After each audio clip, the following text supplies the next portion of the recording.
Halo semuanya, kembali lagi dalam mata kuliah Aljabar Linear Elementer.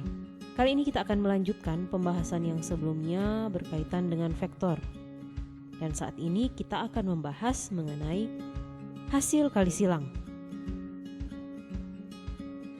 Jadi kalian harus membedakan bagaimana itu hasil kali silang dan hasil kali titik.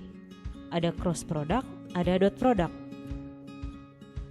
Kemudian saya harap juga kalian memperhatikan simbol kedua operasi tersebut. Cross product bagaimana, kemudian dot product bagaimana. Sekarang coba perhatikan definisi berikut. Jika vektor U sama dengan U1, U2, U3 dan vektor V sama dengan V1, V2, V3 adalah vektor-vektor pada ruang berdimensi 3. Maka hasil kali silang atau cross product U dan V adalah vektor yang didefinisikan sebagai berikut. Atau dalam notasi determinan dapat kalian tuliskan dalam bentuk seperti ini.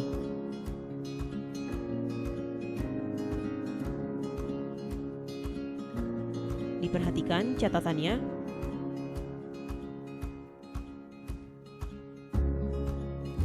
Jadi untuk mendapatkan bentuk tersebut kita tidak usah untuk menghafalkan rumusnya.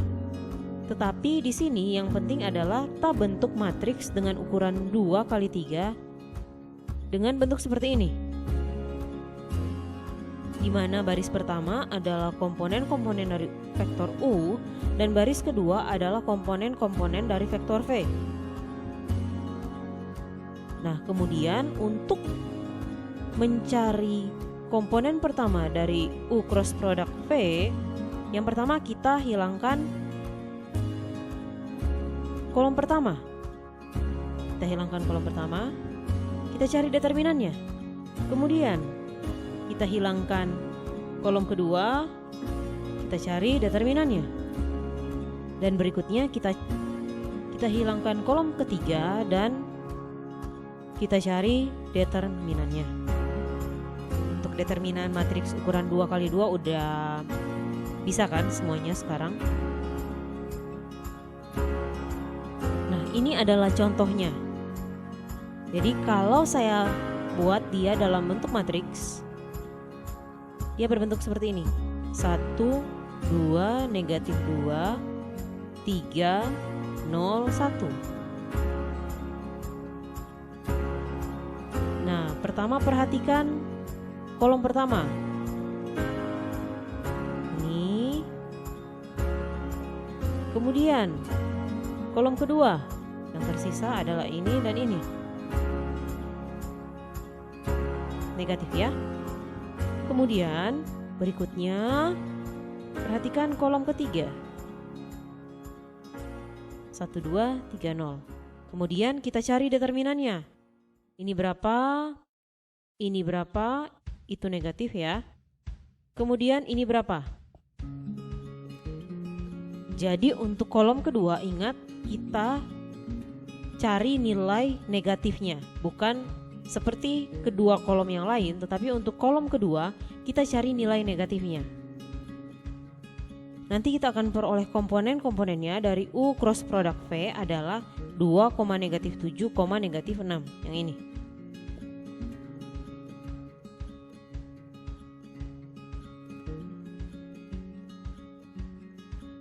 Jadi ingat ya, sekali lagi saya mau tekankan, terdapat perbedaan penting antara hasil kali titik dan hasil kali silang, dot product dan cross product dari suatu vektor. Hasil kali titik itu skalar, sedangkan hasil kali silang atau cross product adalah vektor. Nah, sekarang coba kalian perhatikan teorema 3.4.1 yaitu berkaitan dengan hubungan antara hasil kali silang dan hasil kali titik. Jadi yang pertama U dot product U cross product V itu sama dengan 0. Dalam hal ini U cross product V itu adalah ortogonal terhadap U, vektor U. Dalam hal ini dia apa? Kalau ortogonal, dia tegak lurus. Demikian halnya U cross product V itu ortogonal juga terhadap vektor V. Sehingga di sini V dot product U cross product V itu sama dengan 0. Berikutnya, norm dari U cross product V pangkat 2 bentuknya seperti ini. Atau kita bisa sebut juga dengan identitas Lagrange. Berikutnya, U cross product V cross product W berbentuk seperti ini.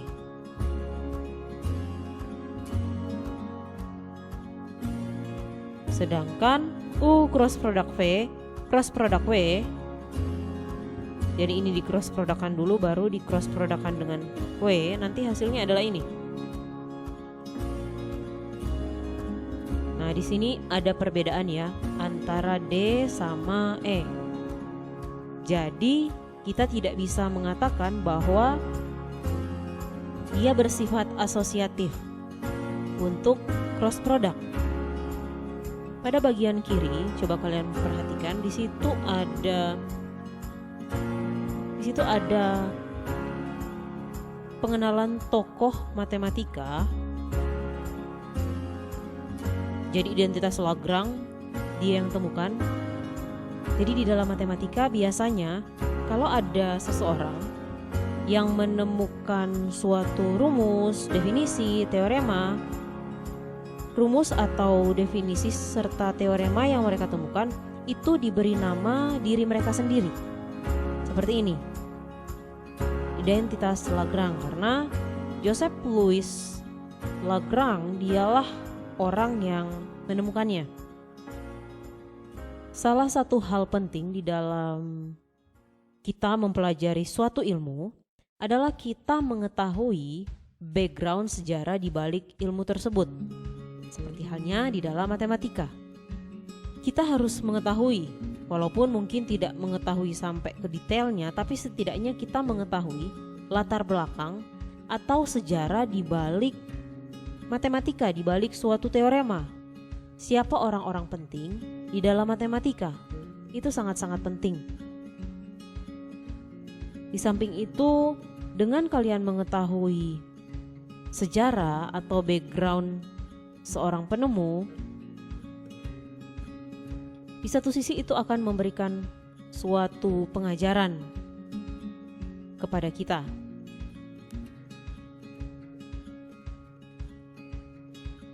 Jadi jangan pernah bosan dengan yang namanya sejarah.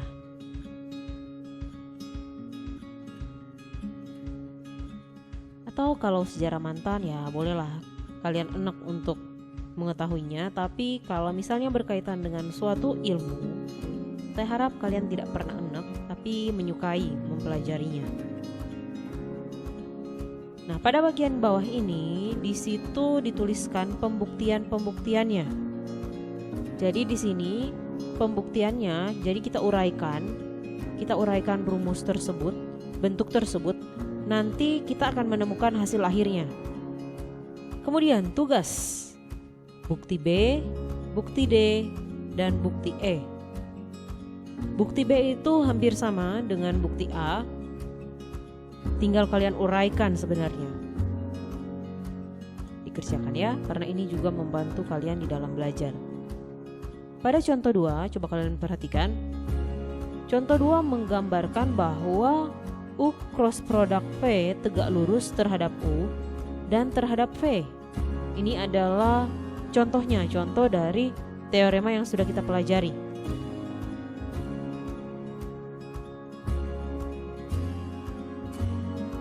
Jadi kalau kita lakukan perhitungan, nanti kita akan memperoleh nilai 0 yang menandakan bahwa dia tegak lurus atau ortogonal.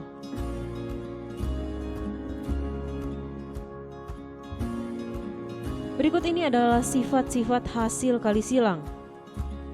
Jika U, V, dan W adalah vektor-vektor sebarang pada ruang berdimensi 3 dan K adalah skalar sebarang, maka Yang pertama, U cross product V sama dengan negatif dari V cross product U.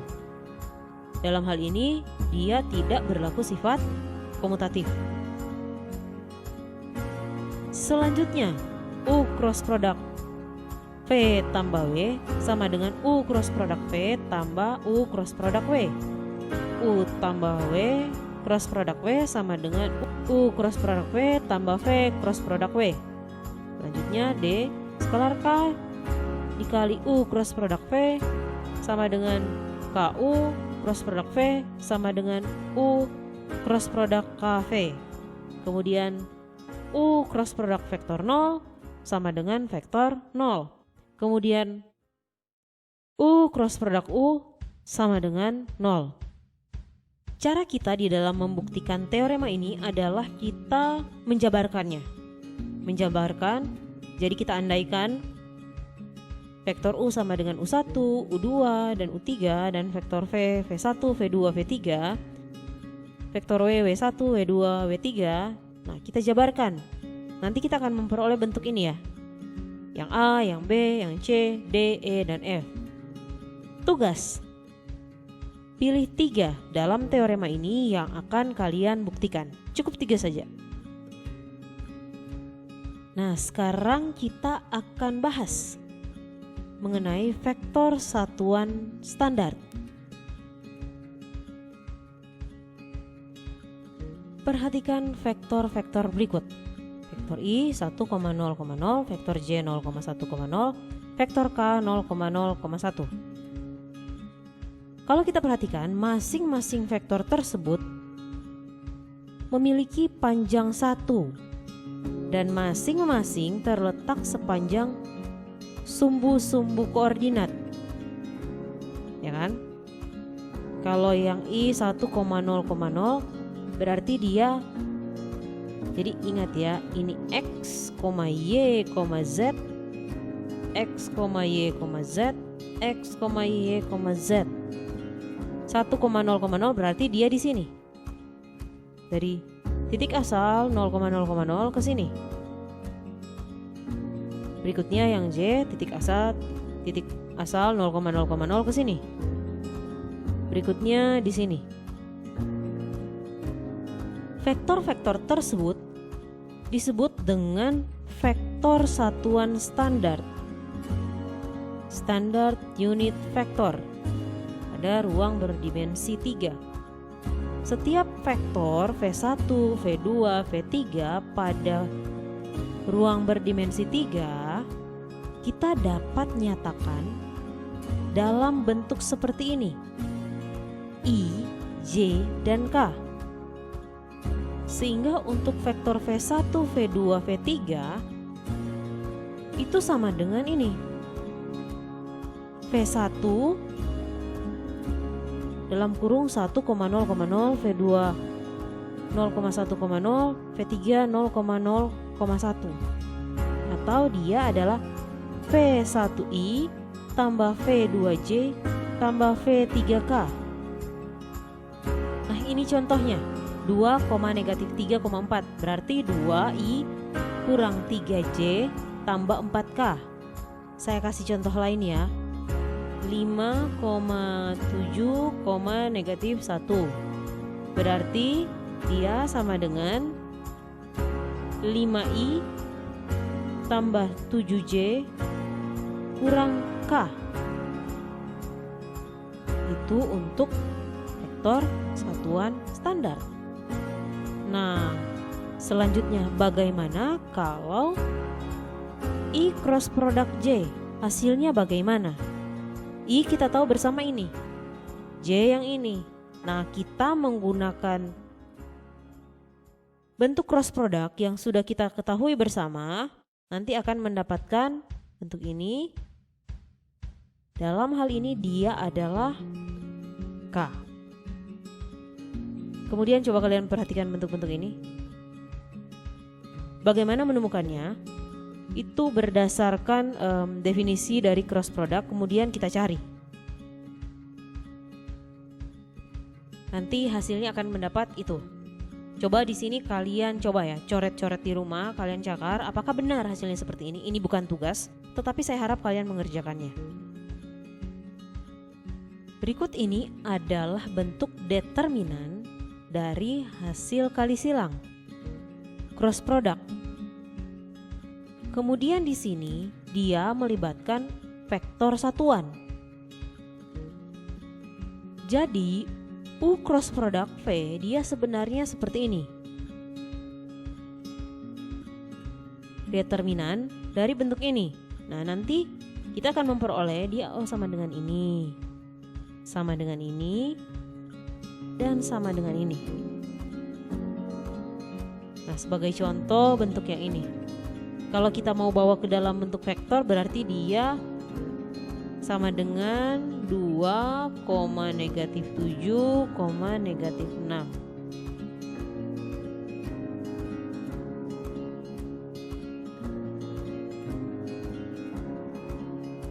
Kemudian, ini harus kalian perhatikan.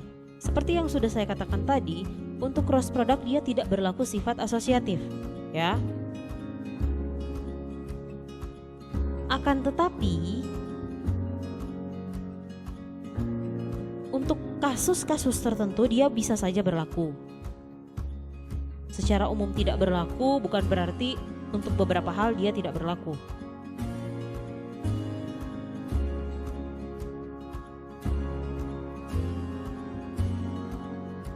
Jadi ini adalah beberapa contoh di mana dia tidak berlaku. Berikut ini kita akan belajar mengenai interpretasi geometrik dari hasil kali silang atau cross product.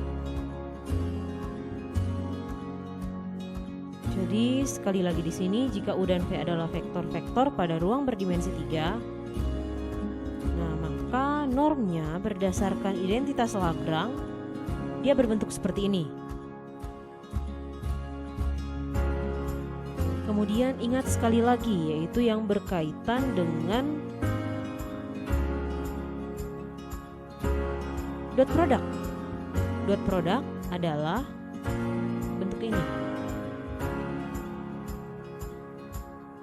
Nah, dengan mengganti U dot product V dengan bentuk ini, nanti kita akan dapatkan hasil ini.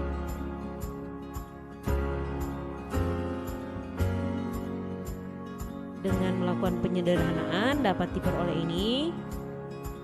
Kemudian dengan mengingat identitas trigonometri sin kuadrat theta tambah cos kuadrat theta sama dengan 1, berarti 1 kurang cos kuadrat theta adalah sin kuadrat theta. Dengan mengakarkan atau dengan mempangkatkan dengan 1/2, bentuk ini dapat kita bawa ke dalam bentuk ini. Kemudian dengan fakta bahwa theta itu lebih besar sama dengan 0 kurang dari sama dengan pi, dan sin theta itu lebih besar sama dengan 0. Masih ingat kan? Kenapa sin theta di sini lebih besar sama dengan 0? Karena pi-nya di sini sampai 180, 0 sampai 180. Sinus selalu bernilai non negatif dari 0 sampai 180. Sinus baru akan bernilai negatif jika dia lebih dari pi atau lebih dari 180 derajat. Dalam hal ini dia berada di kuadran, kalau misalnya di dalam di dalam koordinat kartesius dia berada di kuadran ketiga dan keempat. Baru dia bernilai negatif. Jadi bisa kita bawa dalam bentuk seperti ini. Nah, sekarang kalau vektor V dia yang ini, kemudian vektor U yang ini, nanti kita akan menemukan bahwa norm V sin theta adalah tinggi dari jajaran genjang ini yang dibatasi oleh vektor U dan V tentunya. Nah, luas dari jajaran genjang ini adalah alas kali tinggi. Alasnya tentunya adalah norm dari U atau panjang dari U dikali dengan tinggi. Dalam hal ini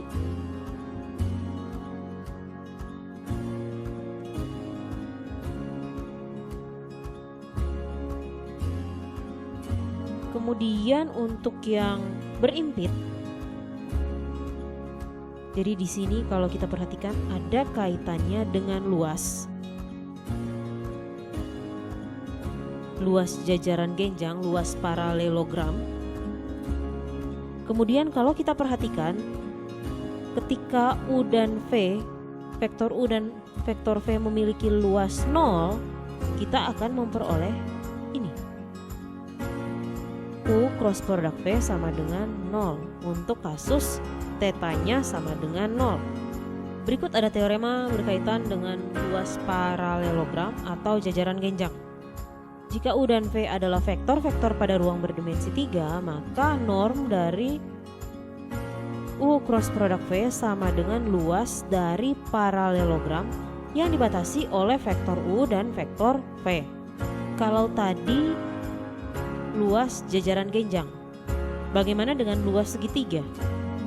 Segitiga kalau misalnya kita ambil dari suatu jajaran genjang, dia adalah setengah dari jajaran genjang itu. Jadi kalau misalnya pada gambaran ini,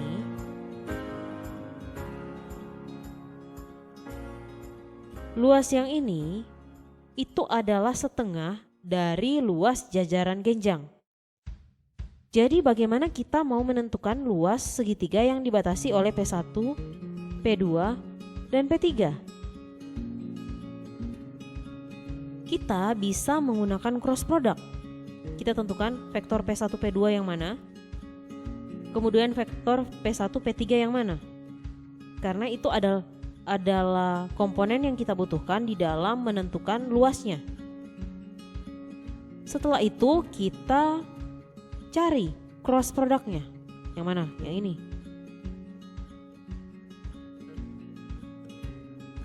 Setelah itu kita cari normnya. Kemudian kita mencari normnya. Norm dari negatif 10,5, negatif 10 berarti akar dari negatif 10 pangkat 2 tambah 5 pangkat 2 tambah negatif 10 pangkat 2. Nanti kita akan mendapatkan akar dari 225, dalam hal ini 15. 1/2 kali 15 adalah 15/2. Cukup mudah bukan? Selanjutnya, di sini ada 3 vektor U, V, dan W. Perhatikan definisi berikut. Jika U, V, dan W adalah vektor-vektor pada ruang berdimensi 3, maka U dot product V cross product W disebut sebagai hasil kali triple skalar dari U, V, dan W. Jadi kita dapat menentukannya dengan memakai ini, determinan dari ini. Kenapa sampai seperti itu? Karena kita menguraikan bentuk ini. Nah, kalau kita sudah sampai ke dalam ini, kemudian untuk mencari determinannya, di situ ada banyak cara yang sudah kita pelajari sebelumnya.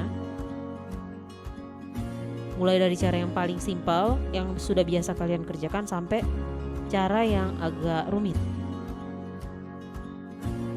Nah, di sini ada contohnya bagaimana kita mau menghitungnya.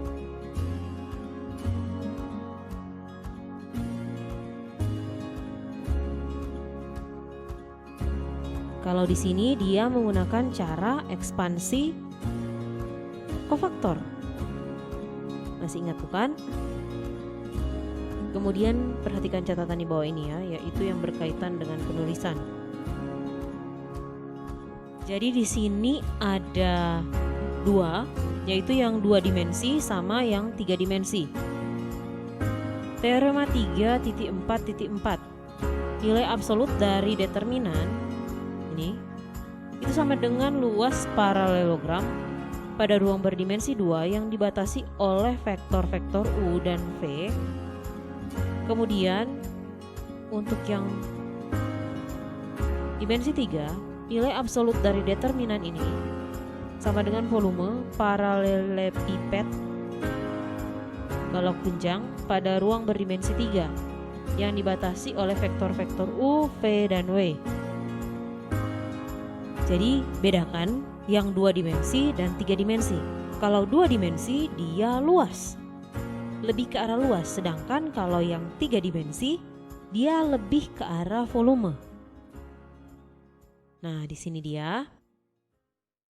Jadi untuk yang determinan untuk 2 dimensi dia adalah luas yang ini, jajaran genjang. Kemudian untuk yang sedangkan untuk yang 3 dimensi dia adalah volume. Yang ini. Untuk pembuktiannya dia menjabarkan dari cross product. Kalau kalian perhatikan, dia melengkapi dari cross product. Jadi dari cross product nanti akan diperoleh ini.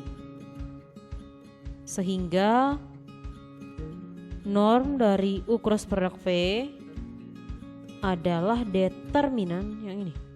Kemudian yang 3 dimensi dia menggunakan proyeksi ortogonal U pada V cross product W. Nanti akan ditemukan volumenya berapa. Dalam hal ini merupakan determinan. Teorema selanjutnya yang harus diperhatikan, jika vektor-vektor U dan V dan W memiliki titik awal yang sama, maka vektor-vektor tersebut akan terletak pada bidang yang sama jika dan hanya jika U dot product V cross product W atau determinan yang bentuk yang ini itu sama dengan 0. Jadi bagaimana kita mau melihat bahwa vektor-vektor U, V, dan W itu memiliki titik awal yang sama, karena bisa saja titik awalnya itu berbeda. Jadi satu di 0,0,0, satu di 1,0,0, satu di 0,1,0. Caranya adalah kita cari determinan seperti ini. Nah, kita lihat hasilnya sama dengan 0 atau tidak. Kalau tidak sama dengan 0 berarti dia titik awalnya itu berbeda. Selanjutnya kita akan masuk ke dalam materi ketak bergantungan, hasil kali silang, cross product, dan koordinat. Kalau kalian masih ingat di awal pembahasan yang waktu lalu, itu sudah disebutkan bahwa yang namanya vektor adalah ruas garis berarah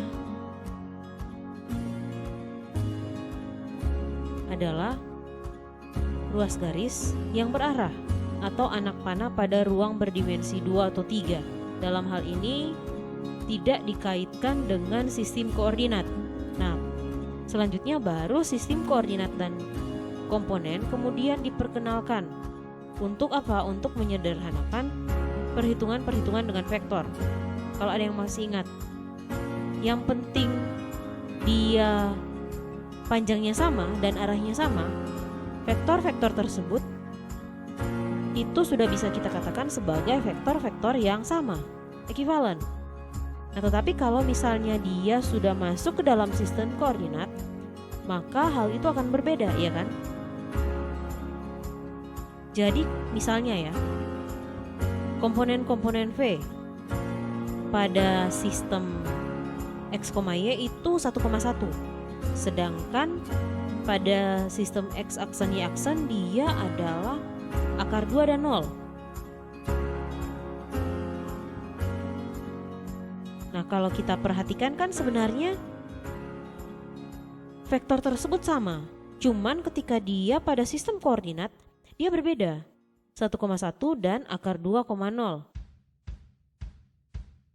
Karena hal tersebut sebenarnya di dalam cross product kita hanya perlu mengingat ini, ketiga hal ini, yaitu dia tegak lurus baik terhadap U maupun V vektor. Kemudian kaidah penentuannya oleh aturan tangan kanan. Kemudian norm U cross product V sama dengan norm U kali norm V kali sin theta. Jadi dia di sini dialah yang menentukan U cross product V. Jadi sifat pertama dan kedua menentukan arah, Kemudian sifat ketiga menentukan panjangnya itu seperti apa. Sehingga di sini untuk koordinatnya itu sebenarnya tidak begitu berpengaruh. Atau di sini dikatakan U cross product V adalah bebas koordinat, coordinate free. Jadi sistem koordinat itu sebenarnya untuk mempermudah perhitungan. Tapi sebenarnya dia di sini tidak berpengaruh di dalam U cross product V.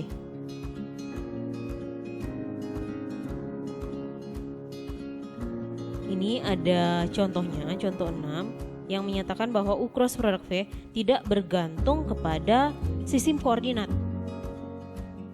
Jadi di sini yang kita perlukan hanya arahnya seperti apa, kemudian panjangnya seperti apa. Sampai di sini untuk perjumpaan kita kali ini.